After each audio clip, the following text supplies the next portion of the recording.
Hey, this is Chuck, and you are listening to Fans with Bands, the podcast where we talk to the fans and the bands they dig about life, music, and whatever the hell else we want to talk about. Today on Fans with Bands, we are talking to Laith Al-Saadi. Check it out. All right.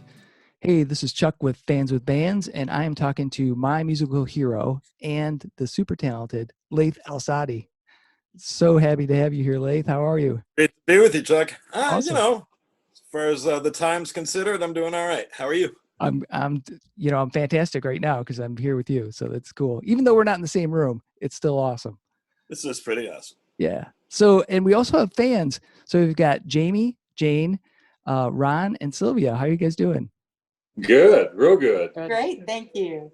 Excellent. So I kind of like to start things off by asking the fans how they became fans of Laith Al-Saadi. So why don't we start with Ron and Sylvia? The Voice. The Voice, awesome. So I'm on The Voice, was a fan immediately. Matter of fact, I would love to see, I used to be able to see the YouTube of Laith's blind audition. You know, when he first started on The Voice, I loved that, the way Farrell didn't turn around right away. And he asked him, well, was that you really on the guitar, all this? And when he did turn around, Laith just, it was awesome. I just used to be able to see that. Would love to see that again. But that is a big drag about The Voice. The thing about it is that, like, they don't want to pay for licenses, is what I think. So your stuff goes off the air 2 years after you go on the show. Oh, wow. And of course, it's a real disservice to the people that are on the show. That's like a big exposure because obviously, I miss looking up that stuff or being able to include it in little things. Like if I'm applying to a club, being able to put that little YouTube clip of something on The Voice was always a good thing. So anyway, it's a drag with that. And I'll tell you guys too that I tried to get them to allow artists to buy CDs of the music that we made on the show, and they didn't want to do that either. And it's like, we're all touring around, so if they'd let us buy them for $5 a piece and sell them on our shows for $10 or whatever, that would be helpful to their brand and us. But I think that what I've learned is that show is way more about the judges than it is the contestants. Yeah. Or and that's anyway, I'm still happy I did it because otherwise I wouldn't be seeing you guys. And we are too. We're thankful you did it. We have them all on iTunes. Everything you did on The Voice. Yeah. Well, our sons now call us Laith Al-Saadi groupies. So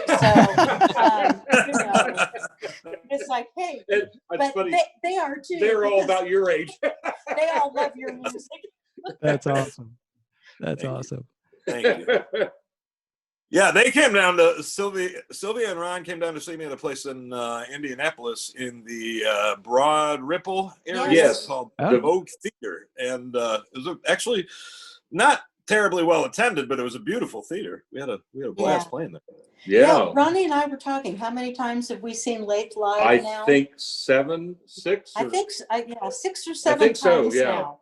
We've been up to Michigan to see Just up to Michigan was the last one. That was awesome too, by the way. The drive up or drive in. Yeah. That was my only drive-in concert that I've ever played. That was great. Yeah, it sure was. Yes. And then I was so glad we got to see you in Chicago. That was actually on Syl's birthday. That was last year at the City Winery in Chicago. Wow. And we didn't have a chance to speak with you that night. We talked to Mark, your drummer, for just a little bit after the show. We were there. When our boys were in high school, we had an exchange student from Germany that he and his wife were living in Evanston during the time. And for my birthday, they had us come up from Indianapolis and took us to see your show at the City Winery. And wow. That was awesome. Loved that show too. We were able to sit right down real close. I loved that. I really like those venues. I've played City Wineries in Boston, DC, Chicago. I've done like 4 times. Wow. I haven't done Nashville or Atlanta. Let's see, Boston I've played, and New York City. But anyway, they're all beautiful, you know. Yeah. They're good listening rooms. They were designed kind of for the artists and stuff. So I always enjoy playing there. I hope the experience is good, but it was great. Yes, it was awesome. That night was awesome. And the food was real good too. Are your friends still in Evanston, or have they moved back to Germany? Or? They went back to Germany in March when everything was really starting here. Yeah. She has some health problems. Our exchange student's wife, and was suggested that they needed to get the hell out of Dodge, so to speak. So they went back to Germany. We're still in very close contact with them, and so. Cool. But yeah. Thank you for asking about that. No, well, I like Evanston a lot. I've played up at a club called Space there, and one of my favorite Indian spots is called Himalaya, but that's in Evanston. My sister used to live up. Well, she still lives in Chicago, but she used to live up in the Rogers Park area, so we go up to a decent amount. Yeah, but this is a weird question to ask, so I don't want to get political with it, but like, how did they feel about the healthcare system here? Like, was that part of the reason why they were going back? Did they? Yes. Okay, but I figured. Yeah. And people always say that everybody has it worse, but most people that I know that live in Europe and stuff really are happy with their healthcare. Yes, they are. Yeah. Yeah, that was one of the reasons, definitely. Yeah. And with her health issues, that she realized if anything happened, it would have been a real problem if she was still here. So they were glad they were able to take off, and actually Joe, our foreign student, he went back on his 40th birthday. Yeah, we went up and helped close out their apartment and everything, and so very cool. Where are they from in Germany? They live in Hamburg, is where they live right now. Yeah, and we were over there when they were married, and beautiful place. That's awesome. All right. Well, I'm sorry. We probably should talk about music a little bit, but this is really fun to be able to chat with people that it sure is on a regular basis. So. Does anybody have any music-related questions? Or comment? Are we on? Yeah, you are. Go for it. Hey, Jerry. No, I remember when we saw you in Somerville 2-3 years back. And one thing I really like about you, there's a bunch that I really like, but I think you were playing a Tom Petty song, "Running Down a Dream." Yeah. And I love how whatever you play, you'll always throw in little riffs or little licks from other tunes. Yeah. And when you were playing "Running Down a Dream," you threw in some La Via Strangiato from Rush. Yeah. And I nearly fell off my chair, and I looked at Jodi and I said, there's no way anyone else here caught that but me. That's more my style of music, hard rock, heavy metal. We don't agree on music, but we come together with blues, and awesome. You're certainly one of our favorites. Thank you. But that was amazing. I was like, oh my God, did he just do that? I am a huge Rush fan, so. Well, yeah. You're a musician, an actual musician, and you appreciate other musicians. Yeah. So, they qualify. So they certainly do, man.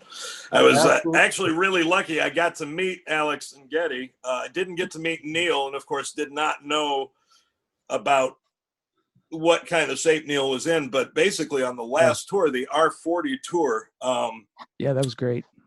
It was amazing. And the tour manager was somebody that I actually knew because he's from Ann Arbor. I don't know if you know this, but Rush's tour manager for years was from Ann Arbor. He was a dude named Skip Gildersleeve. Really? And yeah, I mean, for over 30 years, I believe. Wow. Skip passed away, and basically, I think through Skip and just them touring around, they met another guy from Ann Arbor that was a very experienced tour manager for Seeger, for tons of people. But anyway, Craig Blazer was his name, and he did the last tour. And I had met Craig when I did the Ann Arbor Folk Festival at Hill Auditorium, and we kind of hit it off. And so when the R40 tour came around, I got passes to go in Chicago see them at the United Center, and I got to stand in line, and of course, got to meet Alex and Geddy and get my picture taken. So pretty big highlight. I mean, I wish I'd known that was the last time I'd see them. I think I've seen Rush 17 times. So wow, really, I've seen them like 4 times. So that's fantastic. I can't keep up with that, but yeah. I started on the Roll the Bones tour. Oh, cool. Yep. So mine was Counterparts. Nice. So, nice. Yeah. Pretty close to the same time frame. Yep. I remember waiting in line for Counterparts to come out at Tower Records on South U in Ann Arbor. Oh yeah, Tower Records.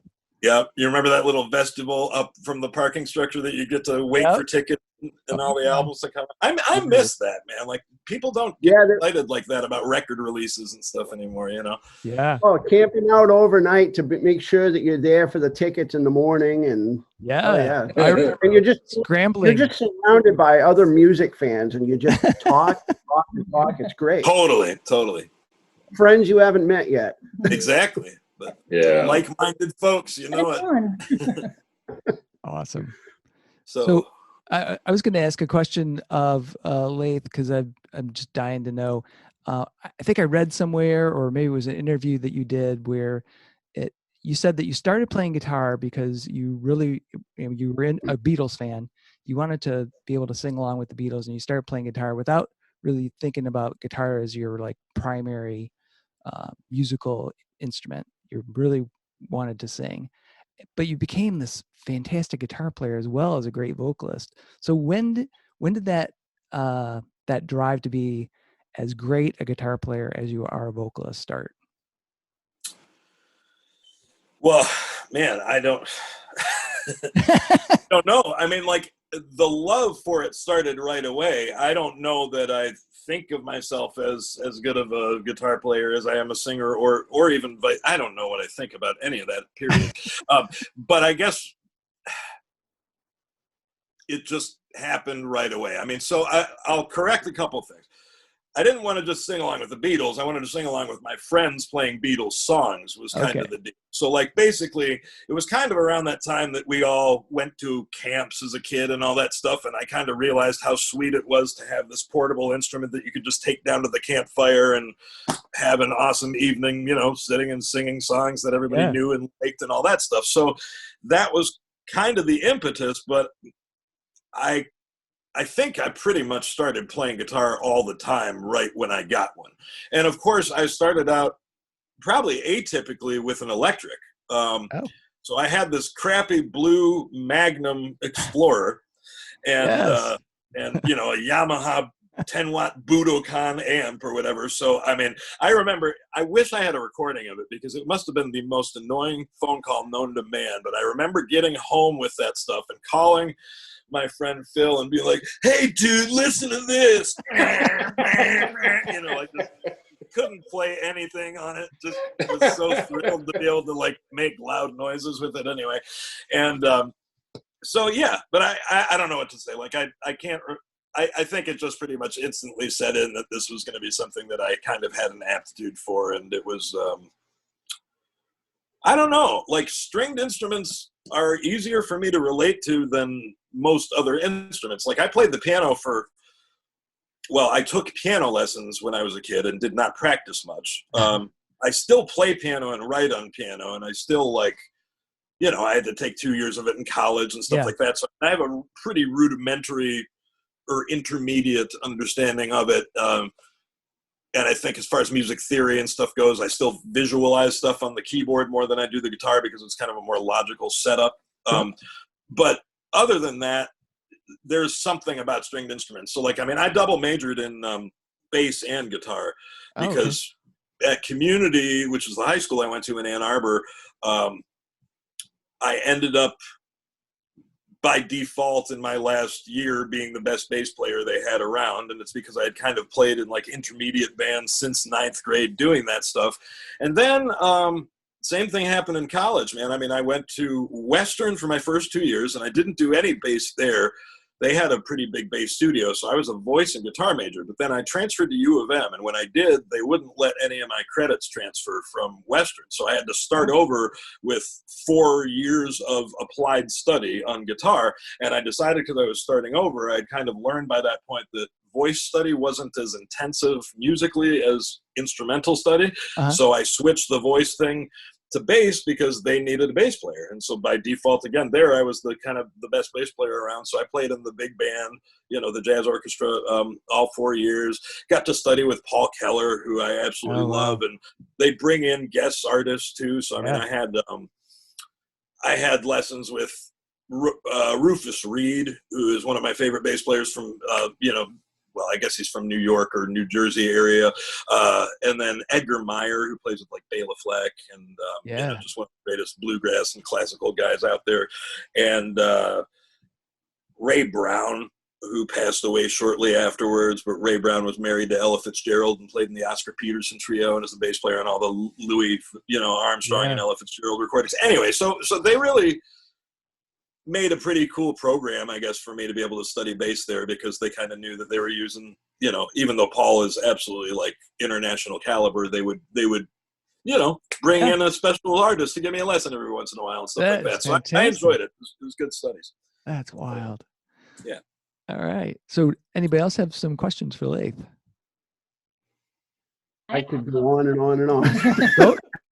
I'm just going to say hi, Laith. Hi, how are you, Tobi? Hey. I'm Sit sure in the the parking lot. weather is much nicer where you are. It's actually chilly in Encino today. Is it? So what is chilly to you in Encino? Anything under 72. I love it. Come to New Hampshire. We're at about That's 25. I keep my house at. Awesome. So, Laith, I do have a couple questions for you. Yeah. I had like, you are brilliant to me, like just absolutely like brilliant. Do you have a photographic memory, or like how does this come out of you? And like you're talking to everybody on this call and you're recalling where they first saw you at and other places that they've seen you perform and other venues in that place and the name of the venue that they saw you perform. It's mind blowing. You are. Well, thank you. It's true. I don't know, you know, like I definitely don't have like a photographic memory. I think I've got kind of close to one, like as far as especially my auditory memory goes. I feel like that's one of the cases where it is more like that. Like, I mean, I have always been, since I was a kid, able to kind of like replay records in my head. Like, so like literally, because I don't have perfect pitch, but I wasn't really trained formally. So I feel like I might have had perfect pitch if I was like given classical lessons and always knew when I looked at an A on a piece of paper that sounded like this thing, but I didn't learn to read because I was teaching myself how to play rock and roll. So I didn't have that association with like what, you know, note names were there and stuff like that. But that said, I would like get pitches to tune my guitar from replaying records in my mind. So like, you know, so Get Back by the Beatles is in A, or things like that. And I can just know the sound of that song and then get the pitch that I'm trying to tune to from that. And so that is something kind of photographic. And then I'd say like, I've got a good memory for the most part. I mean, definitely, I feel like it gets worse over time, maybe not just in age, but also the memory banks get filled up. Like I used to be great at remembering phone numbers and everybody's names. And I hope I'm still good at it, but more people you meet and the more stuff you have to remember, the harder that becomes. So There you go. yeah, so I don't know. Anyway, Jaime, I think on a scale, I might be closer to a photographic memory than some, but I don't think it's anywhere near perfect. Let's say that. That's how you broke it down, how, you know, the songs and the key and stuff like that. So thank you. Well, that's another whole story, though, because like people talk about music in a lot of like kind of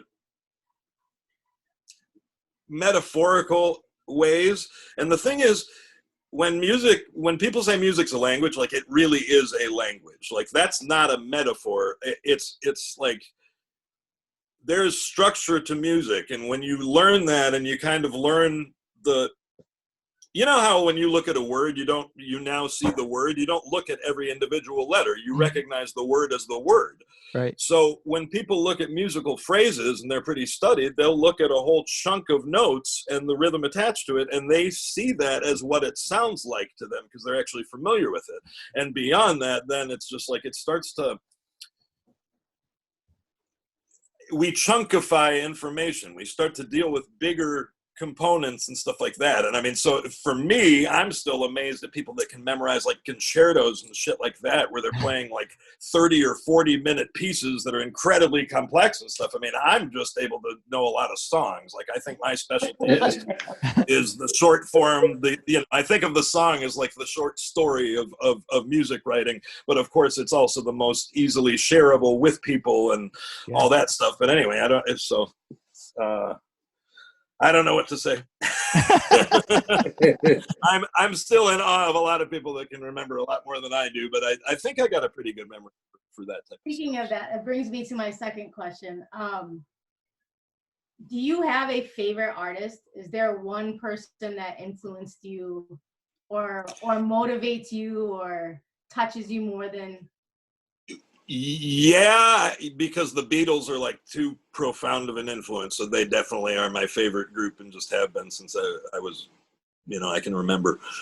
I mean, it's hard because I love so many people for what they do, but they definitely, like, they're pretty much the reason why I play music. I learned like how to harmonize, listening to their records, and that was the beginning of it. But I mean, I love Jimi Hendrix. I love Led Zeppelin. I love Pink Floyd. I love Eric Clapton. I love Rush. I love, a lot of that progressive rock stuff too. That's mainly the 70s stuff. So I'm kind of into the Frank Zappa and King Crimson and things like that. But I mean, and Yes. You say yes. Yeah.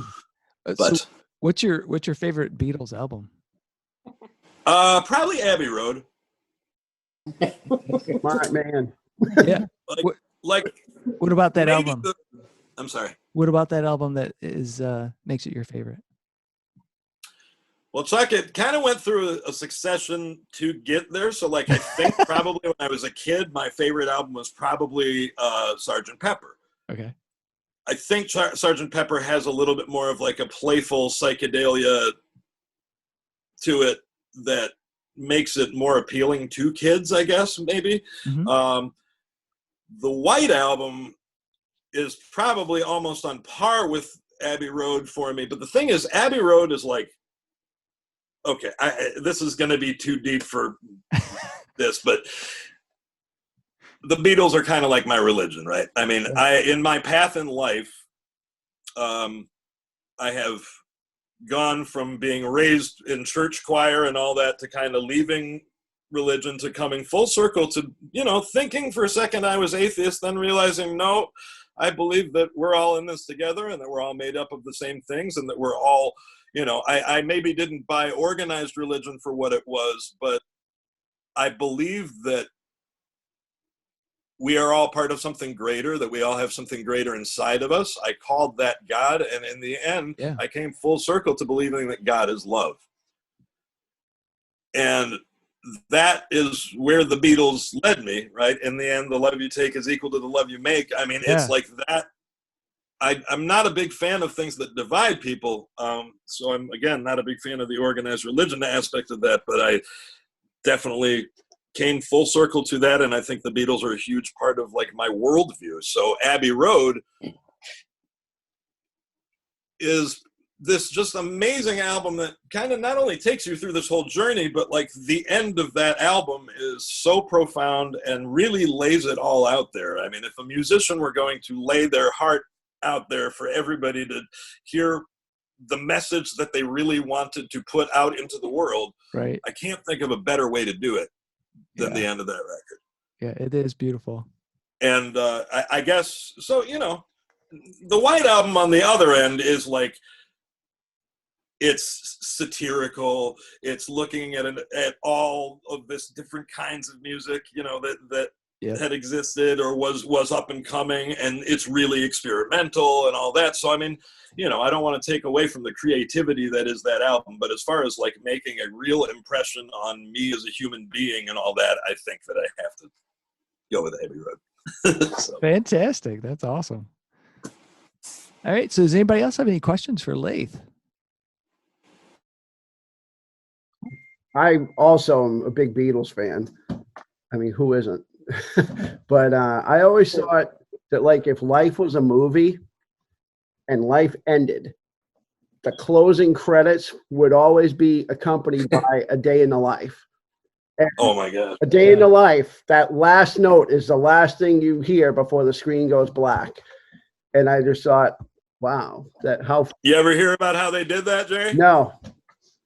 They had 6 grand pianos set up, and everybody played the same chord on every piano. Oh, really? Yep. So George Martin, Paul, Ringo, John, George.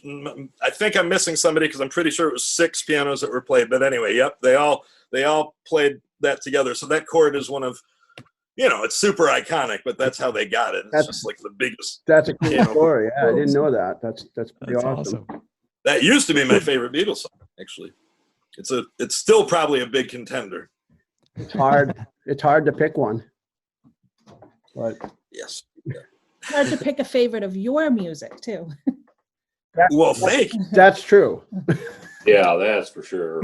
Thank you. What's everybody's favorite Laith song? I'm curious about that. Oh man, that's tough. As soon as I say one, I'll be like, oh wait, no. Right, exactly. But I'm gonna go with Complete Disgrace.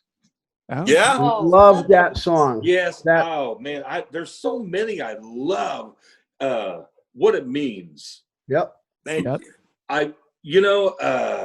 Man, Ophelia. Yeah.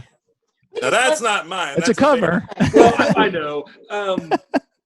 But man, that's a good song. There's so many. I love the various, like, if. I should have questioned her motivation. Yes. Oh yeah.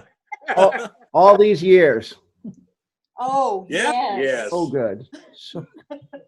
Thank you. And it's funny because for me, the first album of yours that I listened to was Real. And I said, okay, yes. Then I'm going to go backwards. And then when, you know,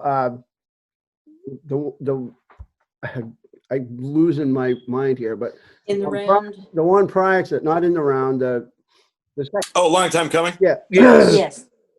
I was going backwards, and they just got better. Not better, but because they all sound a little different. Like the first one is different from Real, and you know what we've heard from your upcoming album is different from everything else. So that's kind of cool too. But it's just everything that I played, I was blown away. First listen. Thanks. So thank you so much. Just amazing stuff. We are training our children well. They all listen. They know they can't talk to us on phone. They're eating dinner and milling around right now, but they know they can't talk. And we have not missed a Friday night, not once. Yes. Thank you guys so much. That's right, on camping and taking you with us. We missed one while we were on vacation in Michigan because the reception at this house. Right. But you watched it when you got back. Yes, we did. Yes, we did. I saw that you left a comment. Yes. I mean, you know, I really appreciate it. It was in God's country. It's Michigan, so we love it. Where were you up in Michigan? Honor. Oh yeah. US 31. Did you go to the Cherry Hut by any chance up in Beulah? Oh, of course. We had to go there. Is that not the best cherry pie that you've ever had? Yes. Probably we brought 6 of them back. Man, you cannot go up there without going to the Cherry Hut. Oh my gosh, yes. I love it. Yeah, that's a beautiful area. My dad had a friend that lived in Honor. They were an older couple, so they passed about 20 years ago. But we used to go up there when I was a kid and stay at their place. And just what a beautiful town. Yeah. Yep. Yep. That was funny. That was the only time we missed you on Friday night was up there in Michigan. It's like But the show went on. yes. Oh, Good we for loved you. it. We were actually in South Haven when we saw the one where was it at? Oh, It was on a Thursday night. You did. It was you were at a different venue. yes. It was awesome. We were out on the boardwalk at the Old Harbor Inn watching that. Yeah, What was dang it? it. Otis Supply. Yes. It was at Otis Oh. Supply. Yes. Yeah. I remember that was actually a really nicely done show. I thought they did a good job. Yes. We've watched that several times. I like that a lot. Thank you. Because you know what? I need to watch it again because I did one acoustic set and one electric set on that one. Yes. Yep. And I have to say, I love, when you've got Dave and Mark with you and everything. I think one of my favorites, we saw you at Lone Oak, and Ronnie and I, we were right in the front. That was funny. You were right in front of us that night. And yes, I mean, that was something that I'll never forget. That was great. Had I met you guys before then? Yes, yes. We actually had a photo of us with you at the Vogue with us, and we asked you to autograph it for us, and we actually we said, if you want one of us, you could have one too, and you were kind enough to take it. Of course. That's awesome.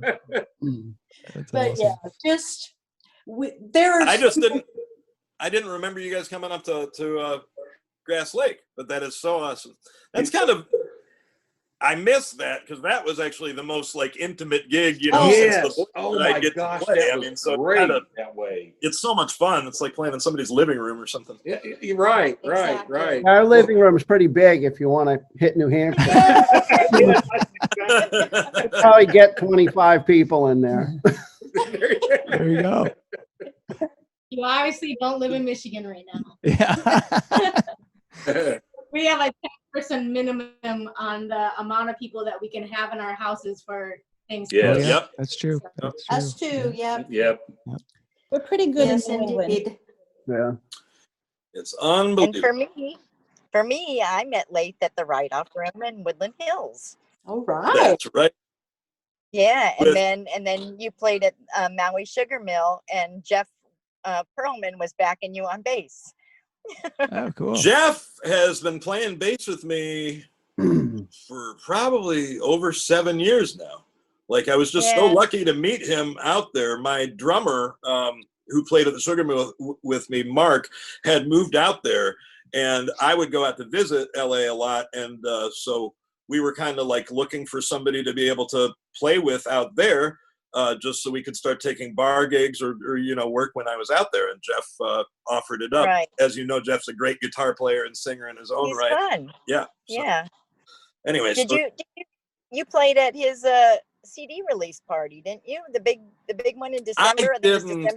I didn't. I came out the week after that, and I was so. Oh, what? I came out the day after that, Toby, and I had already bought my ticket, and I was so upset because I had a gig too that night because I think it was on a Tuesday night, and anyway, yeah, I came out on a Wednesday, so I was bummed to miss that, but he's super talented. It was standing room only at 6:30. So this room she's talking about, though, this write-off room, unfortunately, they are in the midst of being closed and probably will find another location. But this is it's a great story. It's in Woodland Hills, was in Woodland Hills, and this dude basically came into a fortune. He invented something with this guy, and then they didn't speak for years. And then years later, this guy came in with all this money from somebody that had bought their patent. And I guess they were pretty well-to-do anyway. So they made this club, and it's called the Write-Off Room, literally because it's a tax write-off, because they decided they loved music so much they didn't care about it really being a profit maker as much as it was a place for great musicians to get together and play. And man, the caliber of musicians is unbelievable. Great. We're talking Rob. They just have all the best LA players, and I mean people that have played with all the legends. One of the owners I'm sorry, one of the owners, the guy that got that money is a guitar player. I think his name is Bill, and Bill Lynch. Bill Lynch. Sorry, and Bill Lynch's house band is Abraham Laborio on bass, James Gadsden on drums, and Mike Finnegan on keyboards. Wow. These guys are the top of the heap. I mean, James Gadsden played with Bill Withers. James Gadsden is one of the greatest, R&B session funk drummers that you will ever find. Mike Finnegan, actually, when you hear my new or forthcoming record, he's the keyboard player on it, but I've seen Mike Finnegan play with Crosby, Stills, and Nash, with Bonnie Raitt. He's another just top call, wonderful keyboard player and singer. And then, and Abe Laboriel, whose son, Abe Laboriel Jr., actually is the drummer for Paul McCartney. And Abraham Laboriel is just, dude, he's a motherfucker, as they say. He is just so good. So anyway, those guys are awesome. That club, I hope to see resurface because it's something special. Anyway, I'm sorry to. Hey, Laith, I'll tell you real quick. They're looking to buy a 5,000 square foot place in either Studio City or Sherman Oaks. Wow. Well, that would be amazing if they were closer to that end of the valley too. When I started going to Cali, I would play out in Sherman Oaks all the time because they had that club Cozy's. So I'd play at Cozy's. Well, that's where I met Jimmy Vivino and played with Lucky Peterson. And anyway, there's tons of great experiences there. And then there was a club called Cafe Cordial right down the street. And, that, of course, Leland Sklar would play there, and Russ Kunkel and all these cats. So, Rusty Kunkel. Mm-hmm. That's amazing. That was quite a scene anyway down at that end of Ventura. And so I'm very happy to hear that they might have a write-off room over there. Cool. Yeah. So, Jane, did you have any questions for Laith? Well, I was just going to say I've known Laith, it seems like forever. You were just starting to grow your beard and your long hair, I think, when we first met. So how long ago was that? Wow. Well, probably 2008, something like that. I was going to say somewhere around there. Yeah. And we met through a mutual friend who also knew Mark. And we just started, my husband and I just started coming to see you once a week or twice a week, wherever you played around Ann Arbor. Yeah. Yeah. Good Night, Gracie. Yeah. Good Night, Gracie. Yeah. Great. And while everybody loves your music and your singing and your talent, I just think that your personality of just being a heck of a nice guy. Amen. Yes. Yeah. And that's what always impressed me.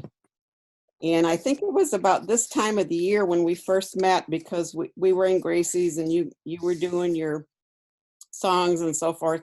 And then you started throwing those little things in with a few bars of A Christmas Carol. Man. I was like, oh my gosh. I've not heard A Christmas Carol as part of a Pink Floyd number.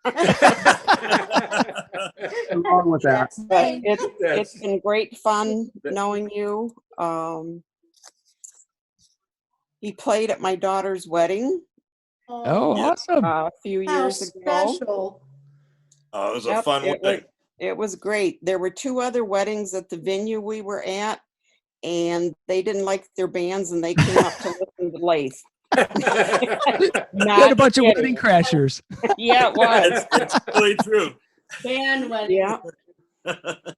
And he's trying to copy my late husband on his beard. I don't think I could ever do that. Pop Oh said, yeah, it's getting gray, Lace, so you know.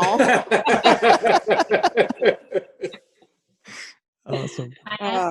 But just love you, Lace. And Jane's husband and I were very good friends, and yes, he was an incredible guy. We had a lot of fun together, and he'd come out routinely on Wednesday nights and Thursday nights to come down to Gracie's. it was a lot of fun. Great. Jaime, did you have a question? Yeah, speaking of when you decided to start growing out your beard and your hair, for why? Like what inclined you? Wow. That I always hated shaving, period. And I'm a lazy bastard, I guess. Figured the no maintenance plan was easier. I'm half kidding. I really did hate shaving, but I think the other thing is like I realized when I started to grow it out, because I'd always like let it go a little while, and I noticed it wasn't patchy. And I was like, you know what? Not everybody can grow a full beard. So I decided to keep letting it go. And of course, it's I don't know, probably has lost me lots of chances with women, but no, I'm kidding though. I mean, I like it. It's just, you know, once I got past those first like couple weeks when it was no longer itchy, I actually really enjoyed having the beard, and it's nice, you know, to not have to shave. You agree, Chuck, don't you? Oh yeah, I love it. That's like the greatest benefit of it all is like just not having to deal with that. You know? Yeah, I have huge beard envy because your beard is just like monstrous, you know? It's so cool. I love it. Yeah. Got a pretty good one yourself, my friend. Thanks, man. So if you had the chance to talk with Billy Gibbons, would you be talking guitars or beards? Oh. You know, I actually have talked to Billy Gibbons a couple times, and we've never talked beards. Wow. I don't think there's much conversation about beards, and certainly not about Billy Gibbons with beards, because his band has the most legendary beards in the world, probably. So, right. Yeah. and what can you add to it anyway? It's just exactly speaks for itself. Oh, product, you know, secret, things like that. Like, come on, girls, you know, like we exchange your product, secrets, and stuff like that. I should have asked. So what kind of juices do you treat your beard with, Billy? No, it was really it was a trip. I met him in L.A. when I was out there for The Voice, and we met in a Guitar Center, and he was totally cool. I mean, just like we probably talked for 20 minutes there, and just he didn't have to give me the time of day, and he was very gracious. And then after that, I met him again in New Orleans with Jimmy Vivino, and got to hang out with him and his band, actually, because Jimmy was friends with Billy, so I got to go bar hopping with them a little bit. Here's some stories. Yeah, but he's always one of my favorite guitar players. Man. Oh yeah, yeah, especially that early stuff. Ooh. Yes, that is the best stuff. You're not kidding. Yeah. Laith, did you find that you heard anyone yourself on The Voice that you kind of liked and followed? Yeah, for sure. I mean, I feel like actually I made some good lasting friendships on The Voice. My closest friend probably that I made on the show was a guy named Owen Danoff. Yep. And Owen is the son of a great songwriter named Bill Danoff. And Bill Danoff wrote Country Roads, Take Me Home. He wrote, I think, 12 songs that John Denver did, and a few of them were hits. And then he also had a band, which I'm sure you guys will at least remember through the movie Anchorman. But he had a band called, come on, I know the name of the song right now. Oh, the Starland Vocal Band. Oh, yeah. Oh, yes. Afternoon Delight. That was one of his songs, and he was a singer in that, and his wife was. So anyway, so pretty cool. Bill is actually a really awesome guy, and anyway, Owen is a very talented songwriter, good singer. So I have a lot of respect for him in both regards. And then there were other people that I thought were great. Let's see. Ryan Quinn was another singer that was on my, and I thought had a great voice. You know, Owen and Ryan and I always used to get together and eat dinner together because they also liked spicy food. So we'd have nights where we'd just get down in the lobby and go, you know, we were all sequestered in a hotel, not allowed to leave the hotel, not allowed to have cab rides anywhere, not allowed to have friends visit us. Wow. You know, all this stuff was totally under wraps. And so it was kind of even a major deal once we found out that we could get food delivered to us. So we'd just hang out near the lobby of the hotel and get Indian food, Thai food, or whatever it was.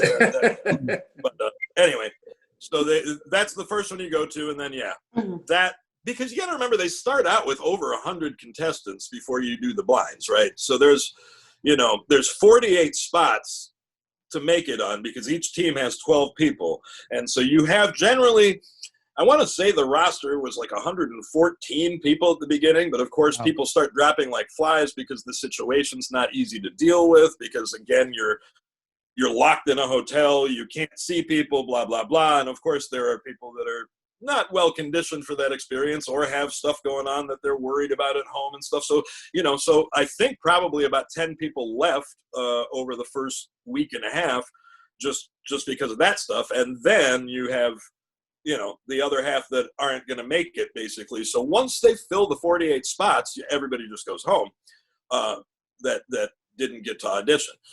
And then the first 3 rounds of the show are pre-taped. So I was out there from September till October to do the blinds. Then I went back home, and then I came back out and did the battle rounds and the knockouts. And then I went back home for the holidays. And then we came back, and when the show went live, which is after that, is when we were there and basically doing it live every night. By the time that happened, it really was live too. So like they were a little less overbearing about us getting out, because I guess they had problems with people like leaking secrets and stuff in the past. And I mean, you wouldn't think it, but I guess everything else is this way in life. But people were betting in Vegas on The Voice. So like if you could get inside information on who was going to make it in those first few rounds, somebody could make money and stuff. So it was really crazy, because the NDA we had to sign, a $5 million NDA. Wow. Yeah, Wow. so we would totally hose if we had, released any of that information. So they're pretty serious about it. And even with my family, I think it was $1.5 million when they were out there. Even yes, they had to sign little forms and stuff like that. So it's pretty crazy. Didn't you do something on stage with Joe Walsh? I sure did. Yes. I remember.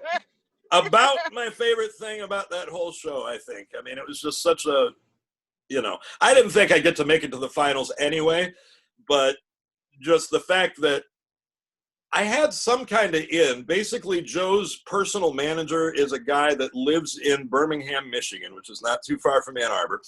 It's about 45 minutes away. And that guy knew one of my friends that stage manages for shows and stuff. So when I made it to that point, this guy actually called me. I say, I'm giving you guys the scoop. He called me and said, hey, Laith, if you're interested in having Joe Walsh as your special guest, I bet we can get him to say yes. Oh my God. And of course, that was kind of it. It's just like, I couldn't think of anybody better that I could possibly get. Sure, why not? So I did that, and Joe came, and Joe was just so nice. Like, I mean, I saw him once after the show and got to play with him at Pine Knob with Keith Urban, actually. And that was really cool, too, that he'd even invite me to come out in real life after that. But it was just so cool to play with him on stage. He was so gracious. I think he actually liked our version of Rocky Mountain Way, too. I mean, I dare say that we did a pretty good version of it. So it was a great version. I loved it. Yeah, thank you. That was great. Thank you. But yeah, I mean, he's a total guitar hero of mine, and amazing songwriter and singer in his own right. So I couldn't believe I got to meet him. And Marjorie, his wife, is amazing. And I don't know if you guys know this, but Marjorie, Joe Walsh's wife, is sisters with Ringo Starr's wife. Oh, so imagine that they have family get-togethers all the time with, only Ringo Starr and Joe Walsh. Right. Wow. Nothing scary. I think Joe's actually been part of the All-Star band, too, a few times. Yep, he has. Yep. Jack Blades and, yeah. Oh, man. Steve Lukather. There's so many guys. He's got Greg Raleigh plays keyboards in that band. He was in Journey. Santana and Journey and all that stuff. Anyway, yeah. Greg Raleigh. Killer. Yeah. I saw a picture, actually, one year. I think it was in the 80s, but there was one year that he toured with 3 drummers in the All-Star band. So it was Jim Keltner, and who's the other guy? There's Ringo, Jim Keltner, and I cannot. I'm brain farting on this. I'm not going to be able to remember it. But it's Alex Van Halen was in the photograph. I'm going to actually see whether I have this in my phone pictures while we're chatting. I'll see whether I can give you the answer to the other drummer, because I can't believe I'm forgetting it right now. I The just beauty want of to Google. say, Well, Chuck Ringo and Laith, didn't I play just want drums to in say Walsh, that I have man. to leave. Jane, Yeah, you have to leave. I have to leave. Nice to So, see you. Well, thank you for joining us. See you on the and streams. best wishes, Laith, and nice to see all you other people that love them too. And nice to Yeah. see you You too. too. Thanks for joining, Jane. Thank Really you. appreciate it. Take care. We'll see you soon. Have a good night. Thanks. Bye-bye. Bye. Bye-bye. All right. Well, we're actually getting close to the witching hour for this episode of Fans with Bands. I Oh yeah, we're everybody. over an hour. And Yeah. I'm not even gonna be able Man, to that tell was you. a quick hour. I know. Oh, wait a minute. This might be Levon Helm. How can Oh, I forget man. my favorite drummer? That's what I was trying to say. So Levon, Jim Keltner, and Ringo Starr in the same band. Yeah. Like, A fair drummer. first of all, I'm very embarrassed that I forgot that, being that I think all of you know that Levon is like Yeah. my favorite. The band. Yeah. Yeah. But wouldn't that be amazing to see that? Oh my God. Yeah. Nils Lofgren on guitar. They had Dr. John on piano in that band. They just killing. Yeah. So I don't know if it happened, but I recorded my last album that is not out with Jim Keltner on drums, and Jim and Ringo are good friends. And so what got us back together actually in the studio is that Jim was telling me that he really enjoyed listening to the record that we made together, which is Real. Yeah. And so when I got in the studio with him, I was like, Jim, I don't know if you'd ever do this for me, but if you like Real, oh man, I do. It's a great record. I'm like, well, is there any chance you'd pass along a copy to Ringo? Oh, sure, man. So as far as I know, I believe Ringo Starr now has a copy of Real in his Yes. Really? Whether he's listened to it or not, I have no idea, but that I'm may sure be he has. still It's lost if not. Yeah, I'm sure if he has, he's a fan. Well, thank you. We'll all have to send him messages through every social media thing out there. Say, Ringo, listen to Real. It's awesome. That would be amazing. Hey, Laith, one real quick thing about Ringo. Yeah. Lawrence Juber's wife, Hope, she stepped on Ringo's foot, and that's how she met Lawrence Juber. And What? yeah. She That came is live. amazing. She came live on one of his streams one day and told us the story. Man, it was amazing. Amazing. Wow. So I found out I'm a GHS string artist, and I found out that Lawrence is too. So I have a custom set of Lawrence Juber strings from GHS right now. He's such a monster player, man. Fantastic. Well, guys, I want to kind of wrap up with one last question for everybody, and that is, we really can't do any traveling right now, but if you could travel right now anywhere in the world and see Laith play live, we fly him out there, wherever that is, where would you like to go see Laith? Let's start with Tobi. Oh, shoot. The new write-off room when it opens. All right. That was pretty awesome. I have actually yet to play at the write-off room. There you go. I thought you shared the stage, though, but not solo. I did not, actually. Jeff Pearlman was playing the night we went up to see him. And, of course, we thought about asking, but with George Deering and all those other guys, it was... the deductions. Okay. The deductions were playing. And George and Dean actually were both also playing that night. So, yeah, no, I never got a chance to. Played at Harvell's and at Maui Sugar Mill. And, you'll have to come down to my friend's restaurant in Studio City I play at sometimes called Tuning Fork, but that's mostly a solo acoustic thing. But I do that with Jimmy. Well, I'll hook you up with Bill and Maggie because I assist with the calendar of events. Oh, awesome. There you go. I really enjoyed going down there the times I got to see it. It's a great club, so I would love to come down and play sometime. We'd love Thanks, to have. Tobi. All right. Cool. How about Jerry and Jodi? Where would you guys like to go? Jodi can go first. Well, of course, would love to have you in New Hampshire. But I would say I would like to see you in Nashville, seeing that I've never been and you've never been, right, to play there. That is true. Awesome. That'd be cool. I have played there, but never on my own gig. And I got to work on City Winery. My old guitar teacher moved to Nashville a while ago. My dad lived there for years, so I used to go sit in on Broadway Street, which is where all the bars are in Nashville, where the music venues are. And so gotten to play at Robert's Western World and Tootsie's and a couple of the other, cool. commercial spots, but it's totally fun. And seen some killer guitar players there. That's a town I don't think I'd last long in. And it's not just, right? Jerry won't go to Nashville because he thinks it's all country. But. Jerry, I'm into heavy metal, and I went to Nashville, and it's awesome. So there you go. Oh boy! All right. And there's a lot of great musicians there too, Jerry. It's gotten so far beyond country these days. It's crazy. Yeah. So I guess for me, if I could go anywhere to see you, my backyard would be just fine.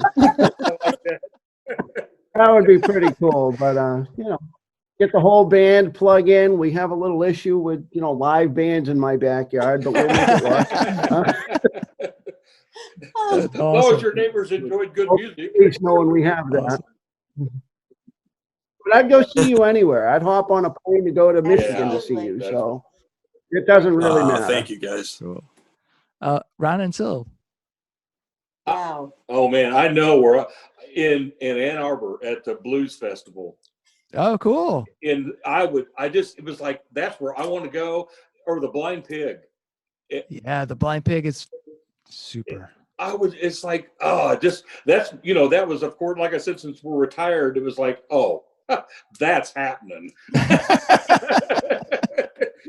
it didn't happen this year. But yeah, I'd love to see the Blues Fest in Ann Arbor. Laith, I would love for you to come back to Indy, and I would love for the Vogue, if you liked that venue, for it to be packed to. Yeah. I mean, you couldn't squeeze another person in there. I mean, just so that right. Indy would show Laith some love, just like they need to. The club was so nice to us, but unfortunately, we did not do well enough that I think that. I know. That really surprised us. We were like, we will travel around wherever yes, you're that's playing. for sure.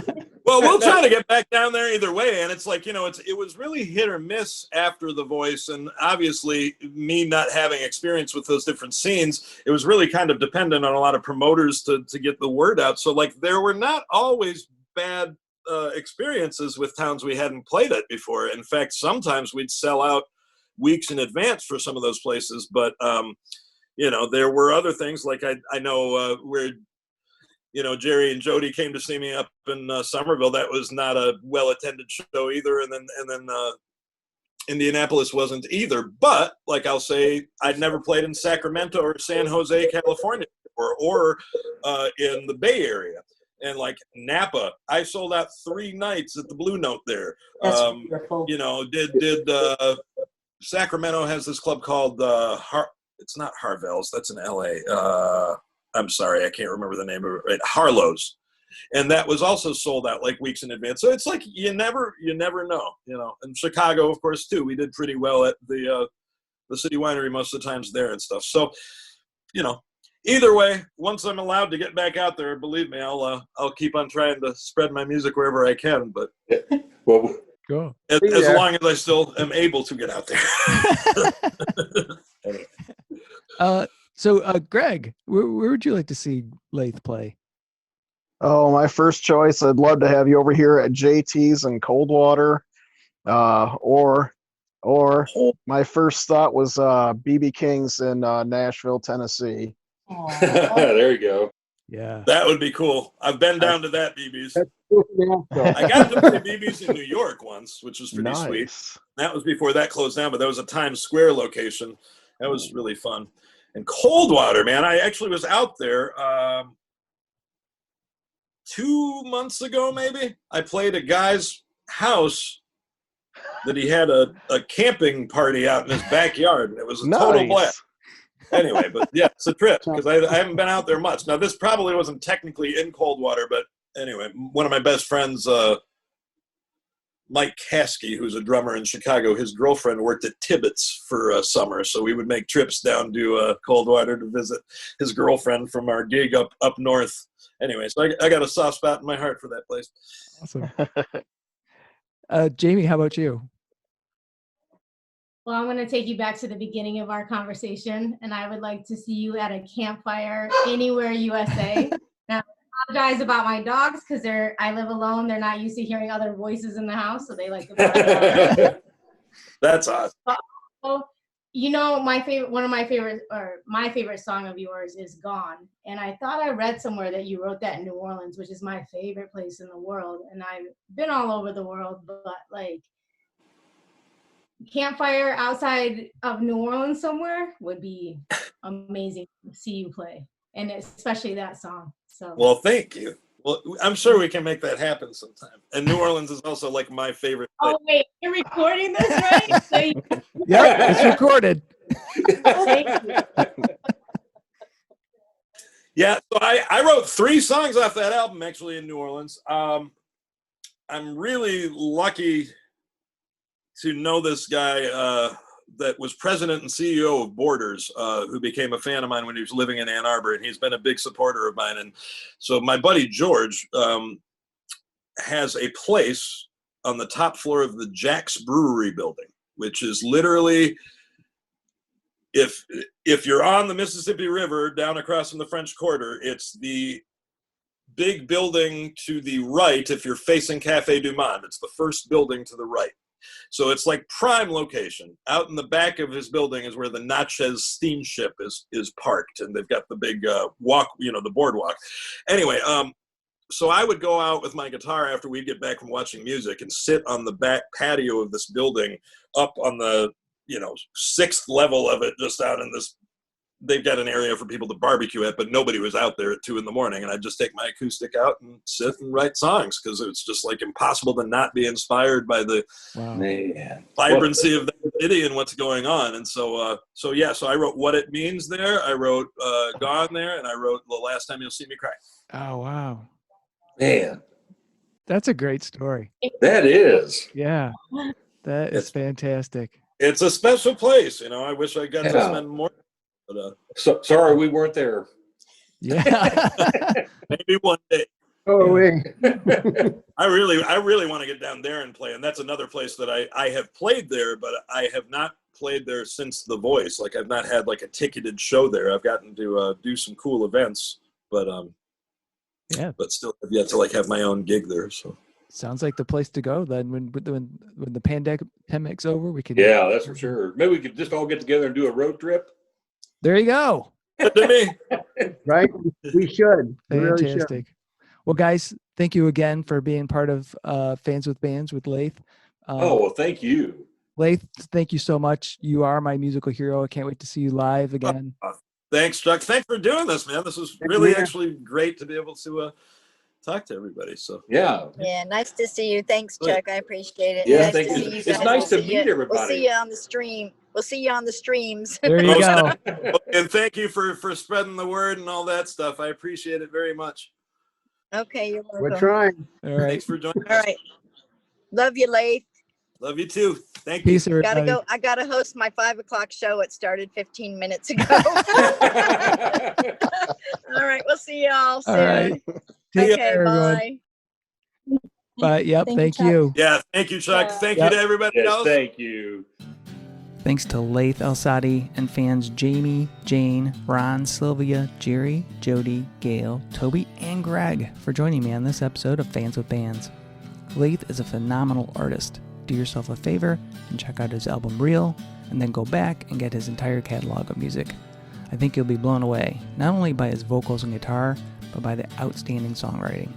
Be sure to follow him on social media and catch one of his Friday night live stream sessions. See the show notes for all the details and links. These are tough times for everyone in the creative industry such as music. Your support of live streaming, purchasing music, and merchandise is critical. If you can help out your local artists, please do. If you are in Michigan, consider following the Playing in the Detroit Area Tonight Facebook page. It is a place for fans and bands to support each other and share our combined love of music. Thank you all so much for listening. Be sure to hit subscribe on your favorite podcast service to get each and every episode of Fans with Bands. Spread the word by rating the show and leaving a comment. We want to hear what you think. You can keep in touch by following us on social media. This is a Life in Michigan production. Until next time, be well and kick out the jams.